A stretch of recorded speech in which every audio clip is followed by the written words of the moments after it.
আজ 10 বছর পর দেশে ফিরে এসেছে আজাদুল খান তিয়ান। 10 বছর আগে নিজের চাচাতো বোনের সাথে বিয়ে ঠিক করায় তিয়ান রাগ করে সেই দিন রাতেই দেশ ছাড়ে।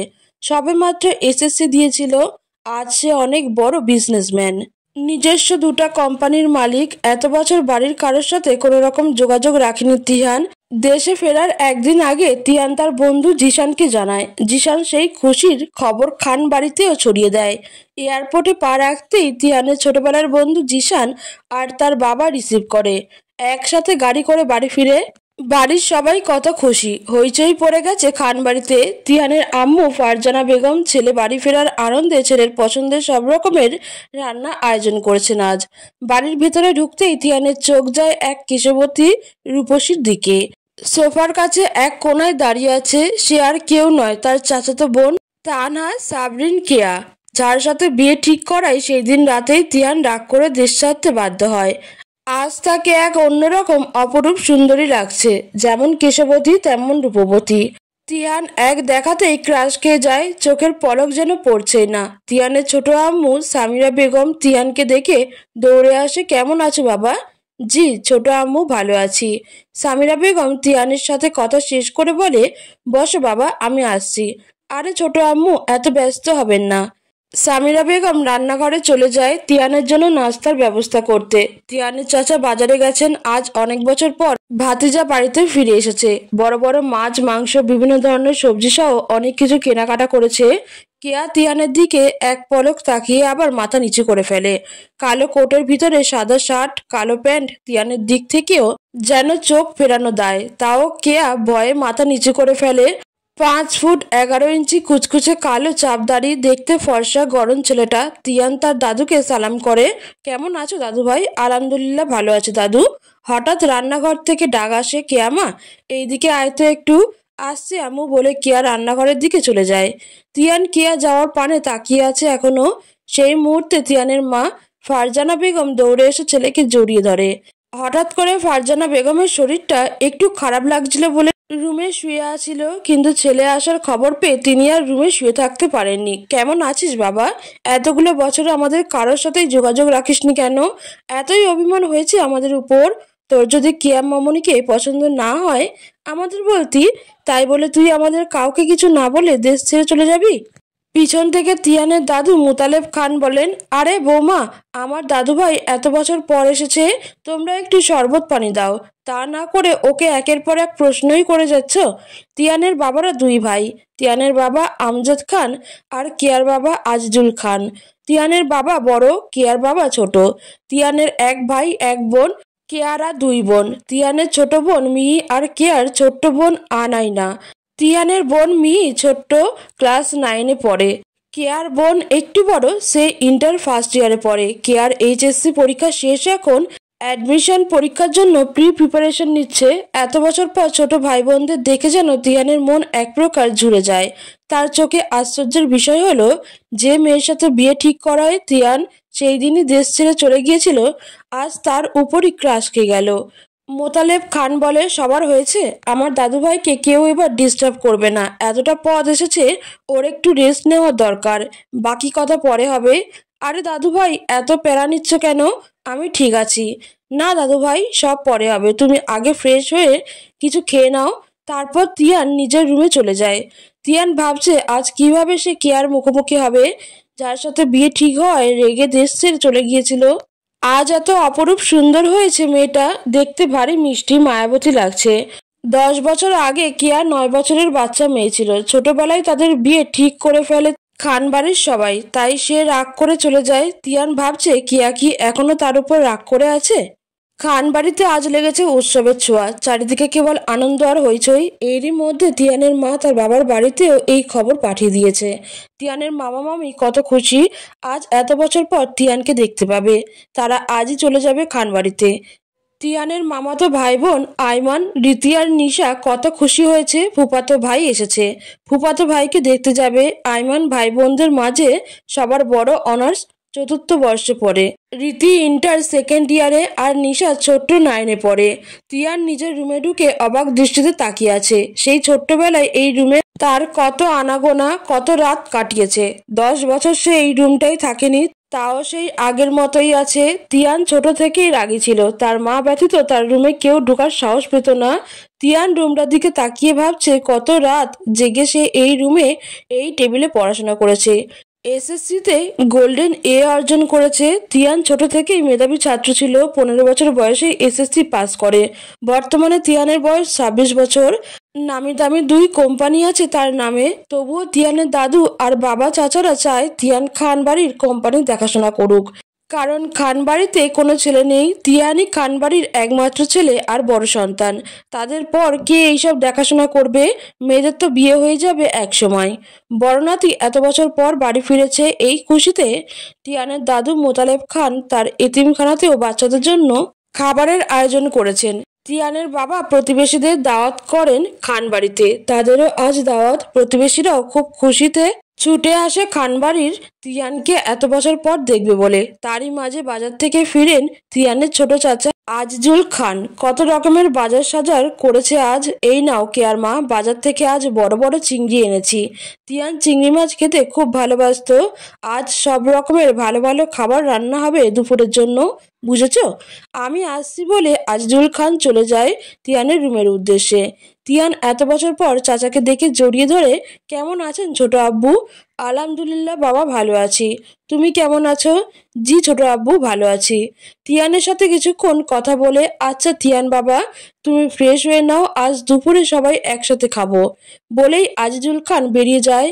এরই মাঝে তিয়ানের মা রুমে প্রবেশ করে। কি রে তিয়ান, রেডি হসনি? দুপুরের খাওয়া দাওয়া শেষ করে আবার তোর বাবার সাথে এতিমখানাতে যেতে হবে। তোর দাদু বলেছে নিজের হাতে বাচ্চাদের কিছু দান করবি তুই। ঠিক আছে আম্মু। হ্যাঁ বাবা, এখন ফ্রেশ হয়ে একটু রেস্ট করে নে এই ফাঁকে। কতটা রাস্তা এসেছিস? আচ্ছা আমি আসছি, নিচে কত কাজ পড়ে আছে তোর। মামা বাড়ির লোকজন আসছে আজ বলে ফারজানা বেগম রুম থেকে বেরিয়ে যায়। তারই মাঝে জিশান প্রবেশ করে তিয়ানের রুমে। দোস্ত আমি আসছি, বাড়িতে যেতে হবে। আরে দুপুরে খাওয়া দাওয়া করে যাবি না? না দোস্ত, আজ না, আরেকদিন আসবো। তারপর তিয়ান লাগেজটা খুলে কয়েক রকমের 30টা শার্ট বের করে। এর মধ্যে 15টা সাদা শার্ট, বাকিগুলো অন্যান্য রকমের। দোস্ত দেখ তো কোনগুলো তোর পছন্দ হয়। কেন? যতটা পছন্দ হবে ততটা নিয়ে যাবি, যদি ভালো লাগে সবগুলোই নিয়ে যাবি, তোর জন্য এনেছি। আরে আমার এতগুলো শার্ট লাগবে না, তা বললে হবে না। একটা আগে পরে দেখ কেমন লাগে, বাকিগুলো আমি প্যাকেট করে দিচ্ছি। তিয়ানের জোড়াজুড়িতে জিশান একটা শার্ট নিয়ে আয়নার সামনে যায়। দেখ দোস্ত, এইটা আমাকে কেমন লাগছে, মানাইছে না? হ্যাঁ, তবে বাকিগুলো নিয়ে যাস, তোর জন্য এনেছি, নে ধর। না এতগুলো লাগবে না, কয়েকটা দে শুধু। তারপর তিয়ান 12টা শার্ট প্যাকেট করে দেয়। নে ধর এইগুলো বলে জিসানের হাতে দেয়। লাগেজের দিকে তাকাতেই জিসান চোখ যায় একটা লাল রঙের বক্সের দিকে, যেন চকচক করছে বক্সটা, নিশ্চয়ই মূল্যবান কিছু হবে। কিরে দোস্ত, ওইটা কি? কিছু না, ওইটা আমার পার্সোনাল। ওইটা কার জন্য? কারো জন্য নয়। তোরা ওইটার দিকে তাকাতে বলি নাই, তোরা যেটা বলেছিস সেটা কর শালা। বিয়ে করবি নাকি আমার বোন রে? কেন শালা বললি যে? আস্থা গফিরুল্লাহ, আমার এত সুন্দর একটা মায়াপরি থাকতে তোর বোন রে বিয়ে করব কেন? তোর বোন মানে আমারও বোন, বুঝলি? জিশান জিজ্ঞেস করে, তা তোর এই মায়াপরিটা কে, জানতে পারি? না। জিশান আবার বলে, কে তোর মায়াপরি? তুই কারো প্রেমে পড়েছিস নাকি তিয়ান? সিক্রেট বলা যাবে না। এখন আমি ফ্রেশ হব, তুই নিচে গিয়ে আড্ডা দে, আমি আসছি। জিশান আবারও জিজ্ঞেস করে, বল না দোস্ত, বল না, আমিও জানতে চাই কে তোর ওই মায়াপরি। তিয়ান তেড়ে আসে, তুই যাবি আমার রুম থেকে? তোকে আমি, দাঁড়া শালা, যাচ্ছি যাচ্ছি বলে জিশান এক দৌড় লাগায়। সামনে তিয়ানের মা ফারজানা বেগম পড়ে। এভাবেই কই ছুটছ জিশান? খেয়ে যাবে না আজ দুপুরে? না আন্টি, আরেকদিন খাবো, আজ যাই। ফারজানা বেগম একটা মুচকি হাসি দিয়ে বলে, পাগল ছেলে একটা, ঠিক আমার তিয়ানের মতো। তিয়ান ওয়াশরুম থেকে বেরিয়ে তাকাতেই দেখে কেয়া দাঁড়িয়ে আছে। তিয়ান তো অবাক, সত্যি কি এটা ওই ছোট্ট মায়াপরিটা যার সাথে বিয়ে ঠিক করায় তিয়ান রাগ করে দেশ ছেড়ে চলে গিয়েছিল? তার মায়াপরি কি আজও তার উপর রেগে আছে? বিভিন্ন ধরনের চিন্তা আসছে মাথায়। তাও তিয়ান বলে, কি রে ওখানে দাঁড়িয়ে আছিস কেন? ভিতরে আয়, আসলে আম্মু আপনার জন্য শরবত পাঠিয়েছে। হ্যাঁ রাখ এটা টেবিলে। আমি আসি। চলে যাবি যখন এসেছিস কেন? কেয়া মাথা নিচু করে নিচের দিকে তাকিয়ে আছে। তিয়ান কেয়ার কাছে একটু এগিয়ে এসে থুতনিতে ধরে মাথা উঁচু করে। কি রে, তাকা আমার দিকে। আসলে তিয়ান ভাই। কি আসলে? আসলে কেয়া ভয় কাঁপছে। বল কি আসলে? আসলে আরে আসলেইটা কি বল না। আসলে তিয়ান ভাই, আম্মু বলেছিল। হুম কি বলেছিল? খান বাড়িতে এসেছে তিয়ানের মামা মামিরা। আরে ভাইয়া ভাবি, ভিতরে এসো। রীতি নিশা, ভিতরে আয় তোরা, বলে ফারজানা বেগম তিয়ানের তাদের ভিতরে নিয়ে যায়।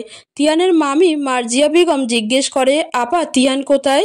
ও রুমে আছে। তখন তিয়ানের মামা সাজিদ হক বলেন, আরে তিয়ান এখন রেস্ট নিক, কতটা রাস্তা এসেছে। তিয়ানের মামিও বলে, আচ্ছা ঠিক আছে, আমরা পরে যাচ্ছি তিয়ানের রুমে। তারপর ওনাদের নিয়ে গেস্ট রুমে বসানো হয়। ফারজানা বেগম বলে, ভাবি ভাইয়া তোমরা বসো, আমি নাস্তা নিয়ে আসি।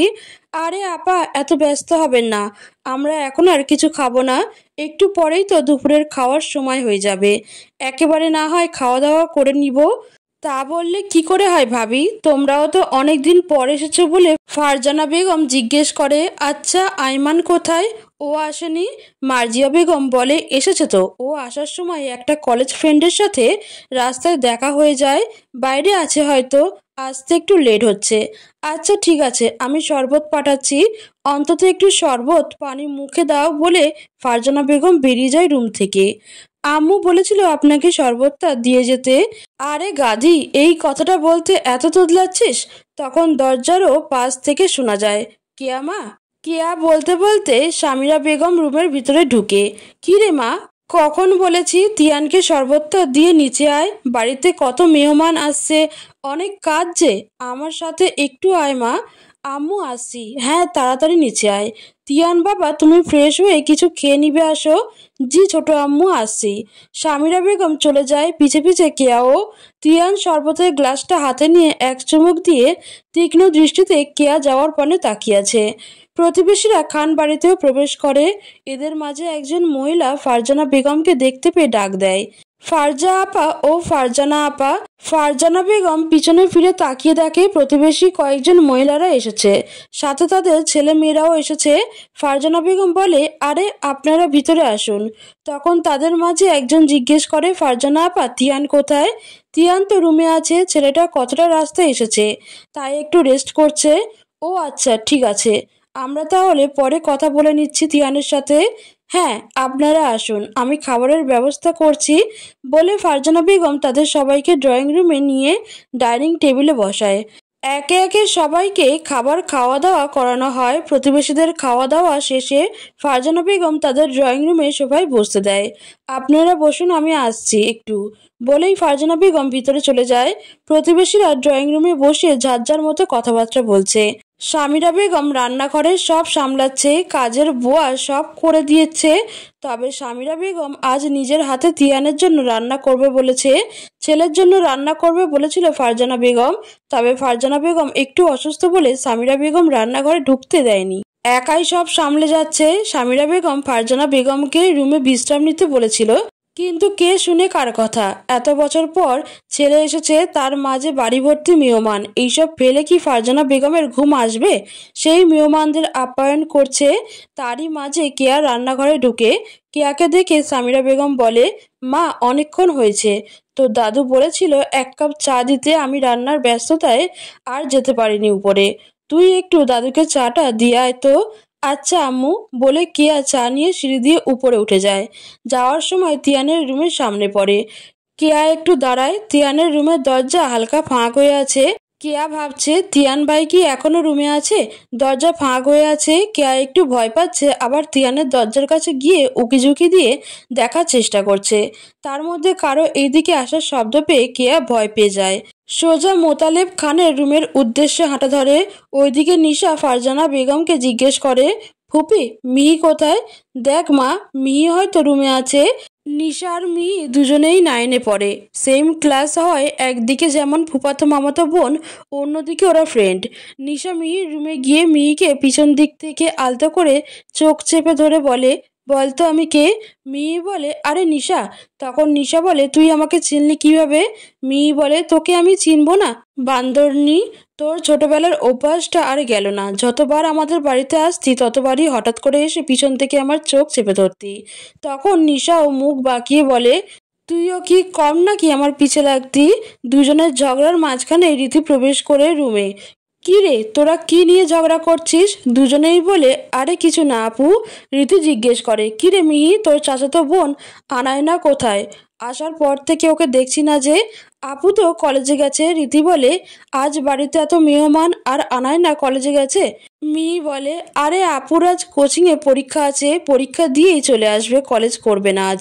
ও আচ্ছা। তারপর রীতি বলে, চল আমরা ছাদে যাই, পিক তুলবো, আয় আমার সাথে। মিহি নিশাও বলে, চলো আপু। নিচে মেহমানের ভরপুর, তাই রীতি নিশা আর মিহিকে নিয়ে ছাদে চলে এসেছে পিক তুলবে বলে। মিহি নিশা আর রীতি ছাদে পিক তুলছে। পিক তোলা শেষে মিহি নিশা একসাথে খেলা করছে আর রীতি ফোন টিপছে। তারই মধ্যে আইমানও এসে পড়ে। আরে আইমান, এসেছিস বাবা? হ্যাঁ ফুপি, তুই বস বাবা, আমি তোর জন্য নাস্তা নিয়ে আসি। আরে না ফুপি, তুমি ব্যস্ত হচ্ছ কেন? আমি এখন কিছু খাবো না।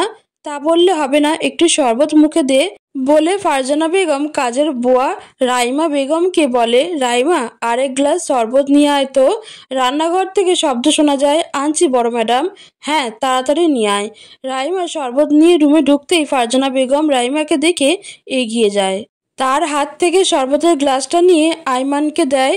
ফারজানা বেগম আইমানের উদ্দেশ্যে শরবতের গ্লাসটা এগিয়ে দিয়ে বলে, নে বাবা ধর, খেয়ে নে, রোদে পুড়ে কতটা রাস্তা এসেছিস। আরে ফুপি, তুমি এত ব্যস্ত হয়েও না তো, আমি ঠিক আছি। তারপর ফারজানা বেগম বলে, তুই একটু রেস্ট করে নে বাবা।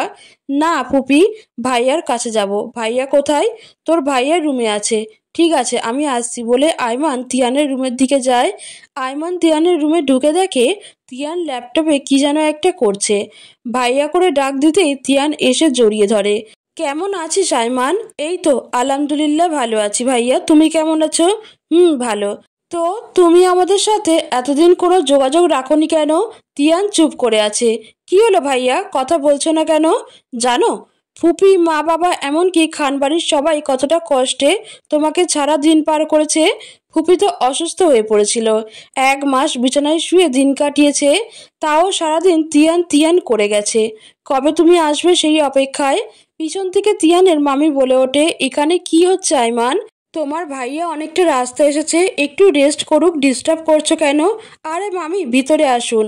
মামা কোথায়? এই তো আমি, বলে রুমে প্রবেশ করেন তিয়ানের মামা সাজিদ হক। আরে মামা কেমন আছো? এই তো ভালো আছি, তুই কেমন আছিস? আলহামদুলিল্লাহ মামা, ভালো আছি। তারই মধ্যে নিশা দৌড়ে আসে ভাইয়া ভাইয়া করে। দৌড়ে এসে তিয়ানকে জড়িয়ে ধরে নিশা পিছনে রীতিও এসে দরজার কাছে দাঁড়ায়। রীতি তিয়ানের দিকে এক পলক তাকিয়ে দেখতে পায় সাদা শার্টহীন করা কালো প্যান্ট, চুলগুলো এলোমেলো হয়ে আছে। রীতি ভাবছে এটা তার ফুফাতো ভাই নাকি কোনো এক নায়ক, দেখতে কত হ্যান্ডসাম। এক দেখাতেই ক্রাশ খেয়ে যায় রীতি। তিয়ান বলে, কি রে রীতি, ভিতরে আয়। রীতি এখনো তাকিয়ে আছে তিয়ানের পানে। কেমন আছিস? কি রে, কি হলো? বলে তিয়ান রীতির সামনে হাত নাড়ায়। তখন রীতির ধ্যান ভাঙে। বলো, কেমন আছিস? এই তো ভালো আছি, তুমি? ভালো আছি। নিচে থেকে ফারজানা বেগমের ডাক আসে, সবাই নিচে খেতে এসো। মেহমানদের আগেই খাওয়ানো হয়ে গেছে, প্রতিবেশীদেরও খাওয়া দাওয়া শেষ। তিয়ান সিঁড়ি দিয়ে নিচে আসতেই সবাই হাঁ করে তাকিয়ে থাকে তিয়ানের পানে।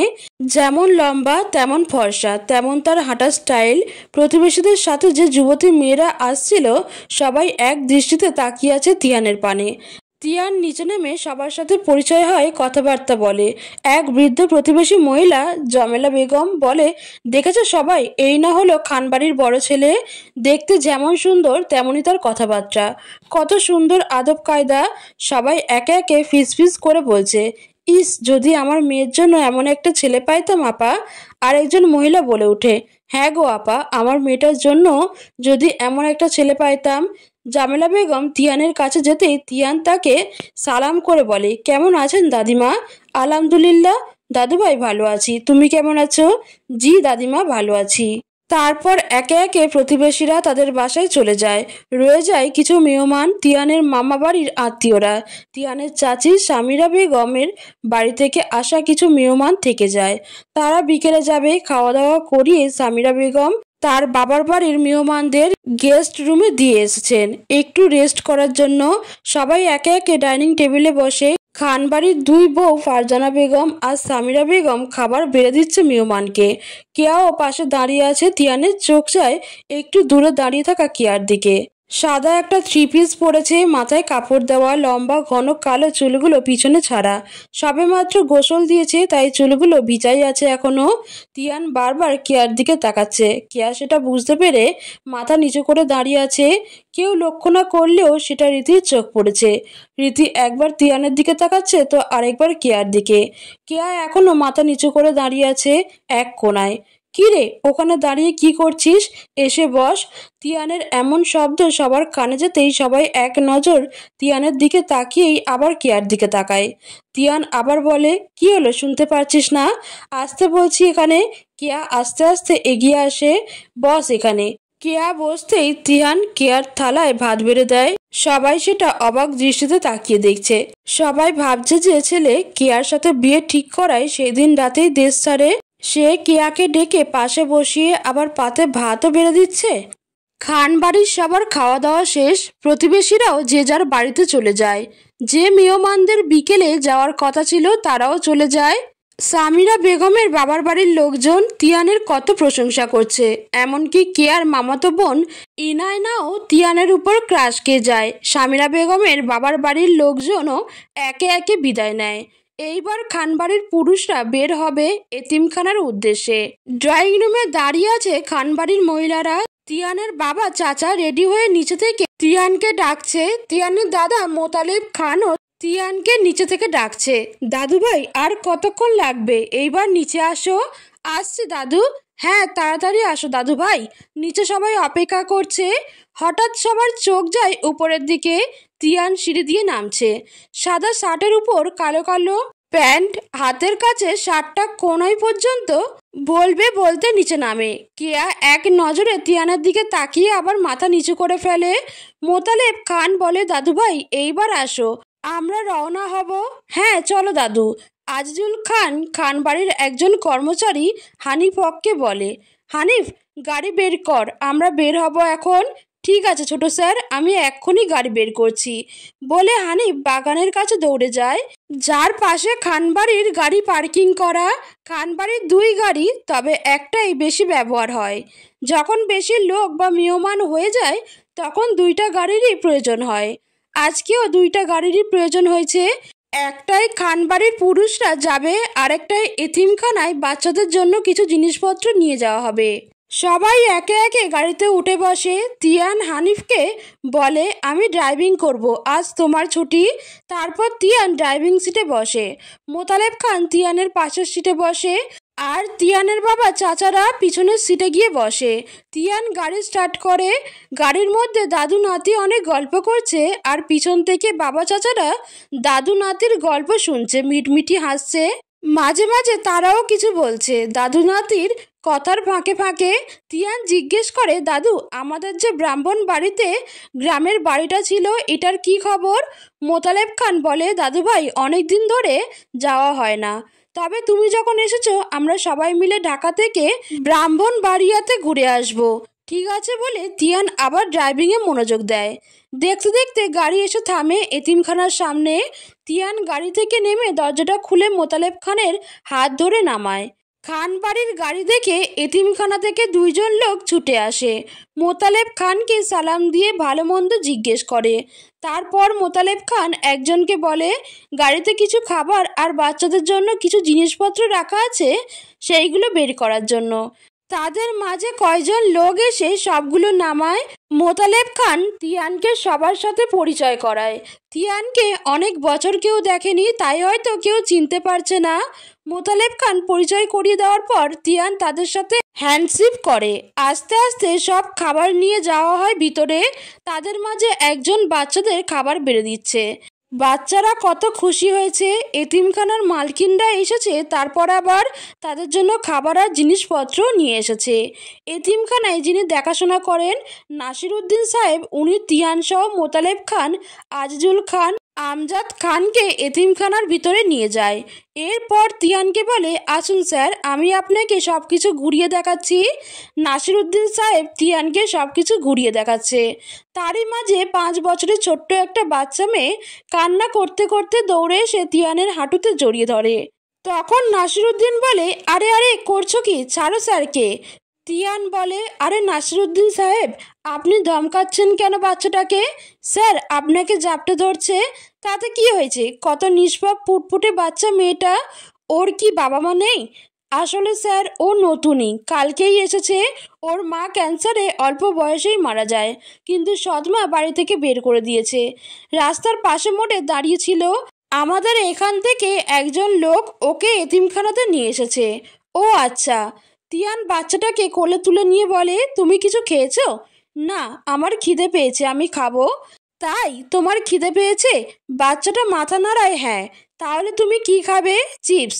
শুধু চিপস খেলে তোমার পেট ভরবে না মামনি, তুমি চলো আমার সাথে।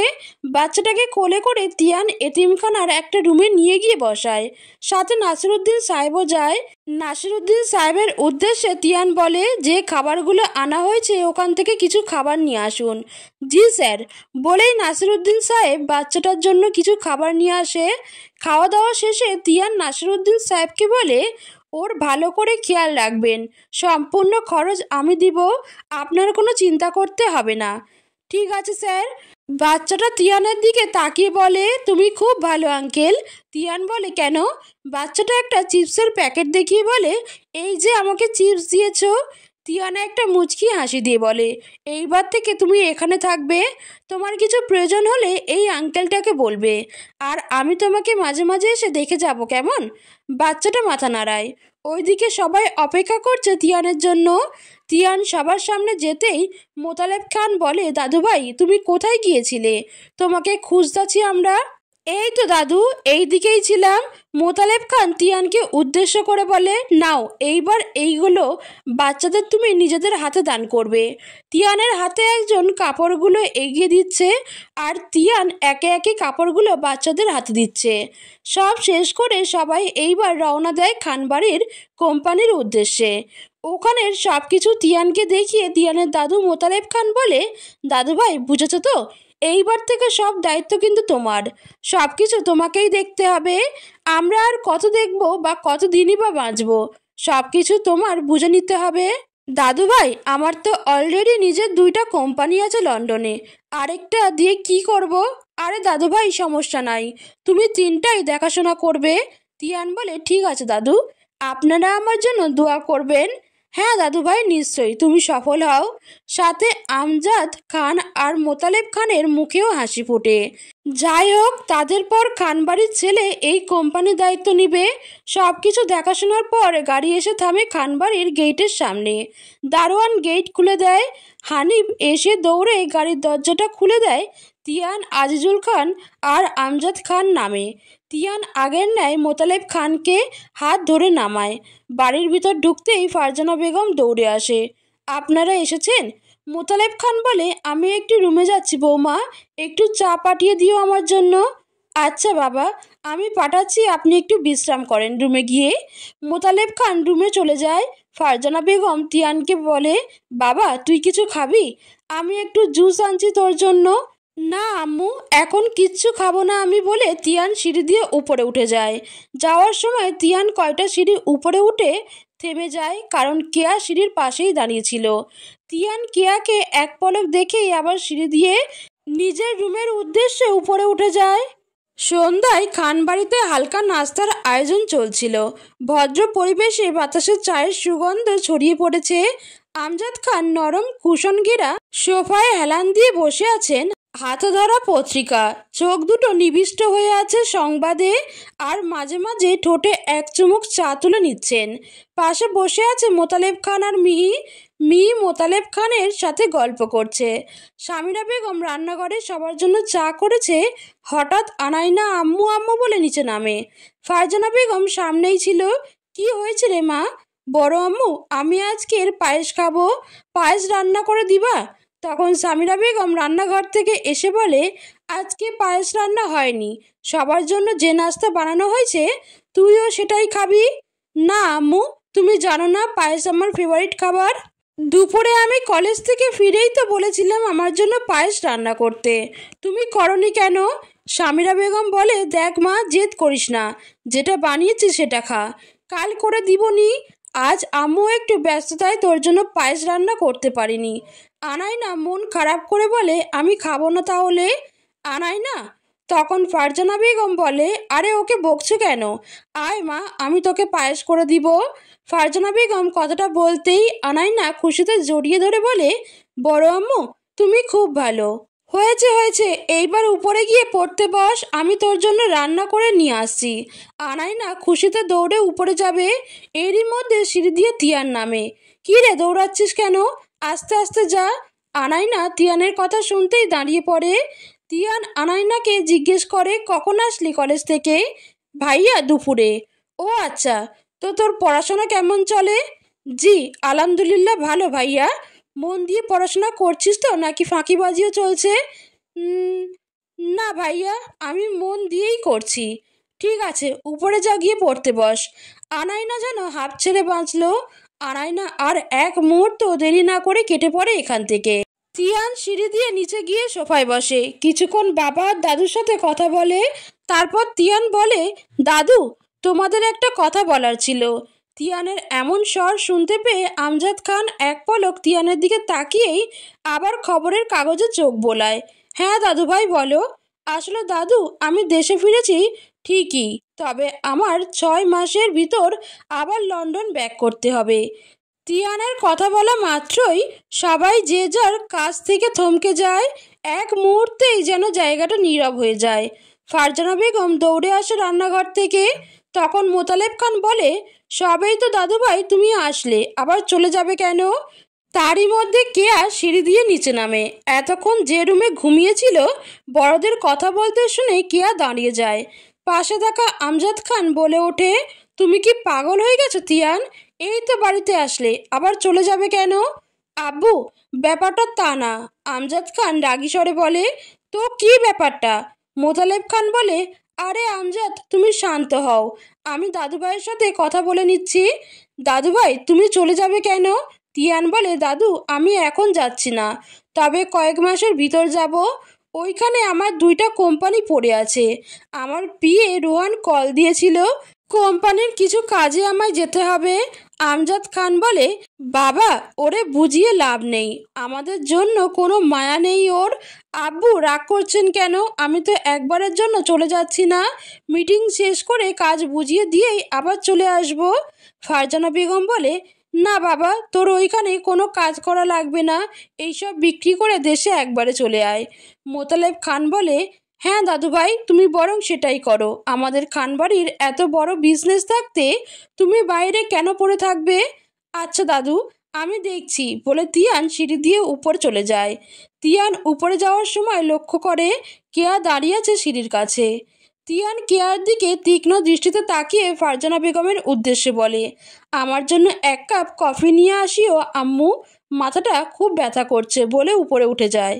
ফারজানা বেগম আনাইনার জন্য পায়েস রান্না করছে, তাই কেয়াকেও বলে, আমি একটু আনাইনার জন্য পায়েস রান্না করছি, মা তুই তিয়ানের কফিটা দিয়ে আয় তো। বড় আম্মু আমি? হ্যাঁ যা দিয়ে আয় মা। বড় আম্মু বলেছে বলেই কেয়া আর না করতে পারেনি, বাধ্য হয়ে কফিটা নিয়ে তিয়ানের রুমের উদ্দেশ্যে উপরে যেতে হয়। তিয়ানের দরজার সামনে গিয়ে কেয়া দাঁড়িয়ে ভাবছে কিভাবে তিয়ানকে ডাকবে। কিছুক্ষণ দাঁড়িয়ে থাকার পর এইবার সাহস করে তিয়ানের রুমের দরজায় ধাক্কা দেয়। দরজাটা হালকা লাগানো ছিল বলে খুলে যায়। কেয়া আস্তে আস্তে ভিতরে ঢুকে সামনে তাকিয়ে দেখে তিয়ানের ল্যাপটপ আর কিছু ফাইল বিছানায় পড়ে আছে। কেয়া ভাবে হয়তো তিয়ান ওয়াশরুমে আছে, এই ফাঁকে কফিটা টেবিলে রেখে সে কেটে পড়বে এখান থেকে। কেয়া পা বাড়াতেই এক পুরুষালী শক্ত হাতের টান পড়ে কেয়ার হাতে। কেয়ার হাত থেকে কফির মগটা পড়ে যায়। কেয়া চোখ খিচে নেয়। আস্তে আস্তে চোখ খুলতেই দেখে তিয়ানের বুকের সাথে কেয়া জড়িয়ে আছে। কেয়ার হাত দুটো তিয়ানের বুকের উপর। তিয়ান নিজের হাত দুটো দিয়ে কেয়ার কোমর শক্ত করে বেঁধে নেয়। কিরে, দরজায় দাঁড়িয়ে কি করছিলি এতক্ষণ? আপনার কফি। কফি লাগবে না, তুই থাকলেই হবে। তিয়ান ভাই, বল। ছাড়ুন, আমি যাব। কেয়া আস্তে করে তিয়ানের হাত দুটো ছাড়াবার চেষ্টা করে, কিন্তু পুরুষালী শক্তির কাছে পেরে ওঠে না। তখন কেয়া আহ করে উঠে বলে, আমার পায়ে। তিয়ান বলে, কই কি হয়েছে পায়ে? তিয়ান ছেড়ে দিতেই কেয়ার দৌড় লাগাবে, সেই মুহূর্তে তিয়ান পিছন থেকে কেয়ার হাত ধরে ফেলায় কেয়া দাঁড়িয়ে পড়ে। তিয়ান কেয়ার হাত আস্তে করে টানতে থাকে আর বলে, কিছু স্বপ্ন এনেছি কুড়িয়ে, রেখে দে নয়তো দে উড়িয়ে। হো আমাদের প্রেমের পরোয়ানা জানি, হয়ে গেছে অনেক আগে। ও কেয়ারে কেয়া, আয়না একটু কাছে। ও কেয়ারে কেয়া, একটা গল্প বলার আছে। লজ্জায় কেয়ার মুখ লাল হয়ে যায়। তিয়ান কেয়ার থুতনিতে আলতো করে ধরে বলে, তোকে আমি ছাড়ছি না মায়াপরি। তিয়ান কিছুক্ষণ তীক্ষ্ণ দৃষ্টিতে কেয়ার দিকে তাকিয়ে থাকে। কেয়া লজ্জায় মাথা উঁচু করে দাঁড়াতে পারছে না। কিরে, তুই আমাকে দেখলে সবসময় এভাবে পালিয়ে যাওয়ার চেষ্টা করিস কেন? কেয়া ভয়ে কাঁপছে। তার তিয়ান ভাই কি রেগে আছে এখনো? আর তিয়ান ভাই যে রাগী, তাকে কি বকবে? কিছুক্ষণ চুপ থেকে বলে, আমি আসি। কই যাবি? নিচে। নিচে কি আছে? আম্মুর কাছে যাব। তিয়ান শব্দ করে হেসে ফেলে। এত বড় মেয়ে হয়েছিস, এখনো সেই ভীতুই আছিস তুই? কেয়া এইবার মাথাটা হালকা উঁচু করে দেখে তিয়ান এখনো হাসছে কেয়াকে দেখে। তারপর কেয়া তিয়ানকে উদ্দেশ্য করে বলে, তিয়ান ভাই, বল। আমি আপনার জন্য আরেক মগ কফি নিয়ে আসছি। না, তোর কোথাও যেতে হবে না, এখানে চুপটি করে দাঁড়াবি। তারপর তিয়ান কেয়ার থুতনিতে আলতো করে ধরে কেয়ার দিকে তীক্ষ্ণ দৃষ্টিতে তাকিয়ে বলে, এইবার বল, আমাকে দেখলে তুই পালানোর চেষ্টা করিস কেন? কি সমস্যা তোর? কিছু না। তাহলে পালাস কেন? কেয়া চুপ করে দাঁড়িয়ে থাকে, ভয়ও কাজ করছে। কেয়া মাথাটা একটু উঁচু করে বলে, আম্মু, বড় আম্মু আমাকে বকবে। কেন?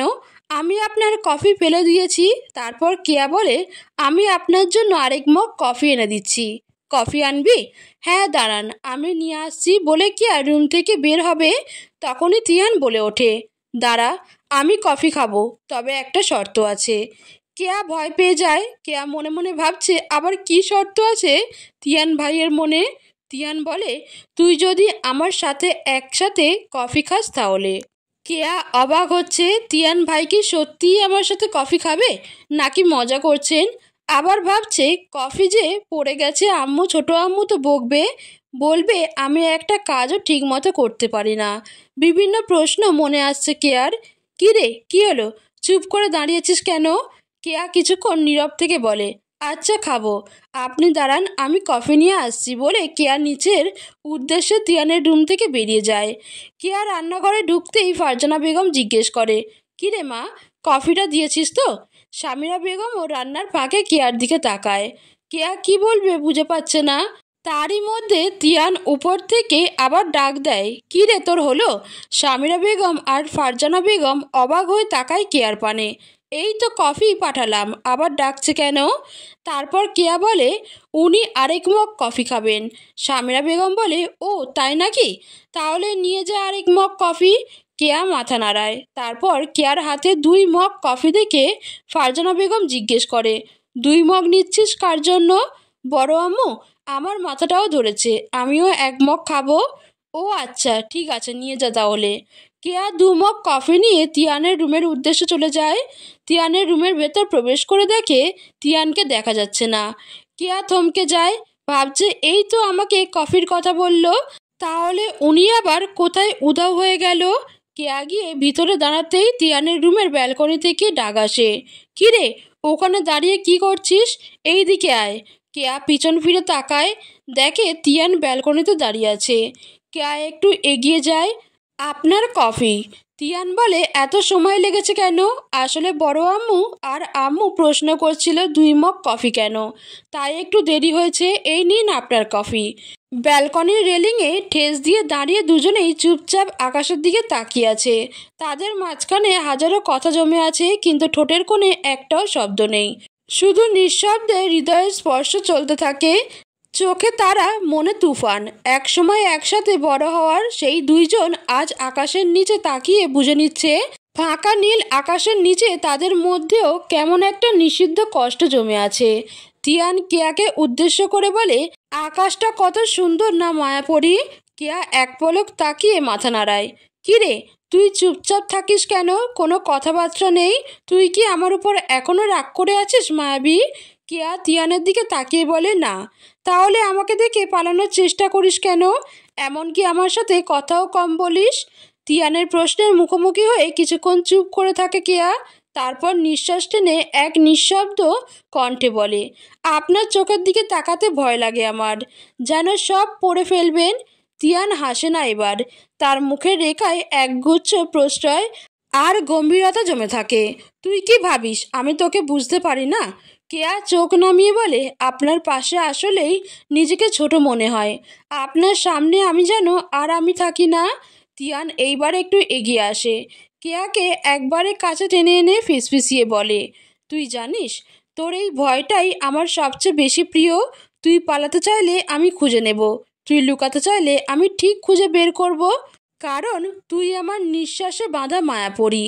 কেয়া স্তব্ধ হয়ে দাঁড়িয়ে থাকে। তিয়ানের চোখের মধ্যে যেন এক নিষিদ্ধ টান, যা তাকে ভাসিয়ে নিয়ে যায় গভীর কোনো অতীতের দিকে। তিয়ান কেয়াকে উদ্দেশ্য করে বলে, তোর তো অ্যাডমিশন এক্সাম দেওয়ার কথা ছিল। হ্যাঁ। তারপর তিয়ান বলে, সকালে রেডি থাকিস, আমি তোকে নিয়ে যাব। কেয়া এতক্ষণ মাথা নিচে করে কথা বলছিল। হঠাৎ তিয়ানের মুখে এই কথাটা শোনার পর কেয়া তিয়ানের মুখের পানে একবার তাকিয়ে বলে, আপনি? হ্যাঁ। তোর কোনো সমস্যা আছে? না তিয়ান ভাই, কোনো সমস্যা নাই। ঠিক সেই মুহূর্তে নিচ থেকে সামিরা বেগমের ডাক আসে, আসছি আম্মু। তারপর তিয়ান বলে, তো সকালে রেডি থাকিস। আচ্ছা বলে কেয়া নিচে চলে যায়। রাতের খাবারের মহতায় খানবাড়ির সবাই একে একে ডাইনিং টেবিলে বসে পড়ে। তিয়ান নিচে নেমে দেখে কেয়া মা চাচিদের সাহায্য করছে। ফারজানা বেগম বলছে, কেয়া মা তুই গিয়ে খেতে বস, রইমা আছে আমাদের হেল্প করে দিবে। তাদের কথোপকথনের মাঝে দিয়েই তিয়ান এসে ডাইনিং টেবিলে বসে। কেয়ার দাদু মোতালেব খানও ডাকছে, কেয়া দিদিভাই এসে খেতে বস। মোতালেব খানের ডাক শুনে সামিরা বেগম আর ফারজানা বেগমও বলে, উঠে যা মা, গিয়ে খেতে বসে পড়, এইদিকে আমরা সামলে নিব। দাদুর ডাক শুনে এসে বসে। মোতালেব খান বলে, দিদিভাই আমার পাশে এসে বস। মোতালেব খানের এক পাশে তিয়ান, অন্য পাশে কেয়া বসেছে। মাঝখান থেকে মিহি বলে ওঠে, দাদু আমিও বসবো তোমার পাশে। সবাই হেসে ফেলে। তিয়ান বলে, মিহি খাবারের সময় কথা বলতে হয় না, যেখানে বসেছিস চুপচাপ বসে ওখান থেকে খেয়ে উঠবি। আনাইনাও বলে ওঠে, আহ মি, তুই তো সবসময় বসিস, আজ ভাইয়ার আপু বসুক না। মোতালেব খান বলে, মিহি দিদি ভাই তুমি এতদিন আমার পাশে বসেছ, আজ তোমার কেয়া আপু আর তিয়ান ভাই বসুক। মি মন খারাপ করে বসে আছে। তারপর তিয়ান বলে, মন খারাপ করিস না বনু, তোর জন্য আমি গিফট এনেছি, খাওয়ার পর রুম থেকে এসে নিয়ে যাস। সত্যি ভাইয়া? হ্যাঁ। মি খুশিতে লাফিয়ে ওঠে, কি মজা। ঠিক আছে ভাইয়া, আমি খাওয়া শেষ করে তোমার রুম থেকে আমার গিফটগুলো নিয়ে আসব। খাওয়া দাওয়া শেষ করে মি তিয়ানের রুমে প্রবেশ করে। তিয়ান রুমে ল্যাপটপে কাজ করছিল। তখন মিকে দেখে ল্যাপটপ খোলা রেখেই বলে, এইদিকে আয় বস। মি মুখে হালকা হাসি নিয়ে বলে, তিয়ান লাগেজ থেকে 5টা গ্রাউন্ড বের করে মিকে দিয়ে বলে, এই নে আমার মিষ্টি পরি বোন, এইগুলো তোর জন্য। সাথে একটা শপিং ব্যাগ দিয়ে বলে, দেখে নিস এইটাতে তোর জন্য কিছু কসমেটিক্স আছে। মিহি পাশে তাকিয়ে দেখে আরেকটা শপিং ব্যাগ। মিহি জিজ্ঞেস করে, ওইটাতে কি আছে ভাইয়া? ওইটা আনাইনার জন্য। মিহি জিজ্ঞেস করে, ওইটাতে কি কি আছে ভাইয়া? তোর জন্য 5টা গ্রাউন্ড, আনাইনার জন্য 5টা গ্রাউন্ড। মিহি আবারও জিজ্ঞেস করে, কেয়া আপুর জন্য কিছু নিয়ে আসনি? ওইসব তোর ভাবতে হবে না পাকনি, তুই তোর জিনিসগুলো নিয়ে যা, আর এটা আনাইনাকে দিয়ে দিস। মিহি জিনিসগুলো পেয়ে খুশিতে তিয়ানের রুম থেকে বেরিয়ে যায়। নিশুতি ভোর কেটে সবে সকাল নেমেছে চারপাশে। খানবাড়ির ডাইনিং টেবিলে একে একে জড়ো হয়েছে সকলে। টেবিল জুড়ে রকমারি নাস্তা, পরোটা, ডিম ভাজি, চা আর কিছু হালকা মুখরোচক খাবার। গম্ভীর মুখে খবরের কাগজ পড়ছেন আমজাদ খান, পাশেই হালকা হাসি আলাপে ব্যস্ত বাকিরা। ভেতর ভেতর যেন এক শান্ত পারিবারিক উষ্ণতা ছড়িয়ে পড়ছে প্রতিটি কোণে। সেই মুহূর্তে তিয়ান হাতের শার্ট গোটাতে গোটাতে নিচে নামে এসে ডাইনিং টেবিলে বসে। মোতালেব খান জিজ্ঞেস করে, দাদু ভাই তুমি কি কোথাও যাবে আজকে? হ্যাঁ দাদু, কোথায় যাবে? এই তো কেয়ার আজকের অ্যাডমিশন টেস্টের এক্সাম আছে, তো ওকে নিয়েই যাব। সবাই তীক্ষ্ণ দৃষ্টিতে একবার তিয়ানের দিকে তাকায়। মোতালেব খান বলে, তুমি নিয়ে যাবা? হ্যাঁ দাদু। কেয়া মোতালেব খান আর তিয়ানের সব কথা শুনছে, কিন্তু কিচ্ছু বলছে না, শুধু খাবারে আঙুল নাড়াচ্ছে। সেই মুহূর্তে তিয়ান বলে, কিরে আজকের কি খাবার টেবিলের দিন পার করে ফেলবি? খাওয়া দাওয়া শেষ করে রেডি হতে হবে নাকি? তিয়ানের কথা কেয়ার কানে যাওয়া মাত্রই কেয়া হালকা মাথা নেড়ে আবার খাওয়া শুরু করে।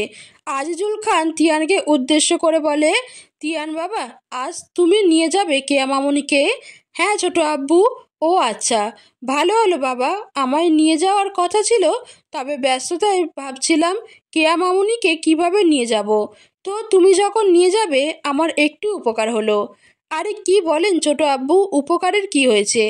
আমাদের বাড়ির মেয়ে আমরা না নিয়ে গেলে কে নিয়ে যাবে? তা অবশ্য ঠিক বলেছো বাবা। আচ্ছা তুমি তাহলে নিয়ে যেও, আমি একটু অফিসে যাব, আজ কাজ পড়ে গেছে। তিয়ান বলে, আপনি কোনো চিন্তা করবেন না ছোট আব্বু। তারপর আজিজুল খান মুখে একটা হালকা হাসি দিয়ে বেসিনে হাত ধুয়ে চলে যায়। কেয়াও হাত ধোয়ার উদ্দেশ্যে উঠবে, সেই মুহূর্তে তিয়ান বলে, কিরে তোর খাওয়া শেষ? কেয়া মাথা নাড়িয়ে বলে, হ্যাঁ। এত তাড়াতাড়ি তোর খাওয়া হয়ে গেল? আর একটু খেয়ে নে। না তিয়ান ভাই, আমার খাওয়া হয়ে গেছে, এখন রেডি হতে হবে বলে কেয়া নিজের রুমের উদ্দেশ্যে উপরে চলে যায়। কিছুক্ষণ পর তিয়ান ডাক দেয়, কিরে তোর হলো? তারই মধ্যে কেয়া সিঁড়ি দিয়ে নামে। পরনে একটা ছাই রঙের থ্রি পিস, লম্বা ঘন কালো চুলগুলো ভিতরে জুটি করে মাথায় কাপড় দেওয়া, পিছনে চুলগুলো বের হয়ে আছে, ঘন কালো লম্বা কেশগুলো যেন বাতাস ছুঁয়ে গেছে, হালকা বাতাসে দুলছে। তিয়ান কেয়ার দিকে তাকিয়ে একটা শুকনো ডুব গিলে আবার নিচের দিকে তাকিয়ে ভ্রু কুচকাচ্ছে। তারপর আবার নিজের হাতের ঘড়ির দিকে তাকিয়ে হানিফকে ডাক দেয়, হানিফ গাড়ি বের কর।